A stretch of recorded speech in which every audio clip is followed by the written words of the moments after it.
আমাদের বাংলাদেশের গাড়ির স্টিয়ারিং গাড়ির ডান পাশে থাকে আর বিদেশের গাড়ির স্টিয়ারিং গাড়ির বাম পাশে থাকে।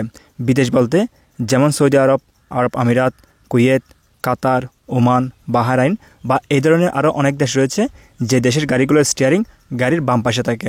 যে গাড়িগুলোতে স্টিয়ারিং গাড়ির বাম পাশে থাকে ওই গাড়িগুলোর স্টিয়ারিংয়ের বাম পাশে লাইটের সুইচ রয়েছে।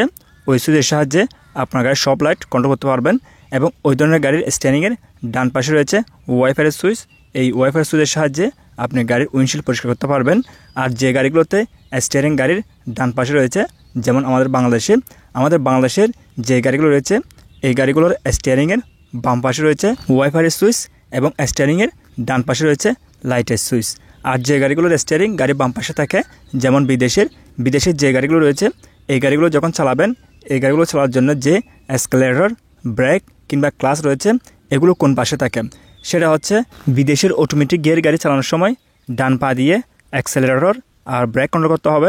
আর আপনি যখন বিদেশের ম্যানুয়াল গিয়ার গাড়ি চালাবেন ডান পা দিয়ে অ্যাক্সেলারেটর আর ব্রেক কন্ট্রোল করতে হবে এবং বাম পা দিয়ে ক্লাচ কন্ট্রোল করতে হবে। আর আপনি যদি আমাদের বাংলাদেশে অটোমেটিক গিয়ার গাড়ি চালান ডান পা দিয়ে অ্যাক্সেলারেটর আর ব্রেক কন্ট্রোল করতে হবে। আর যদি ম্যানুয়াল গিয়ার গাড়ি চালান ও সময়ও ডান পা দিয়ে অ্যাক্সেলারেটর আর ব্রেক কন্ট্রোল করতে হবে এবং বাম পা দিয়ে ক্লাচ কন্ট্রোল করতে হবে। যে গাড়িগুলোর স্টিয়ারিং গাড়ির বাম পাশে রয়েছে ওই গাড়িগুলোতে ডান হাত দিয়ে গিয়ার শিফট করতে হবে। আর যে গাড়িগুলোতে স্টিয়ারিং গাড়ির ডান পাশে রয়েছে ওই গাড়িগুলোতে বাম হাত দিয়ে গিয়ার শিফট করতে হবে।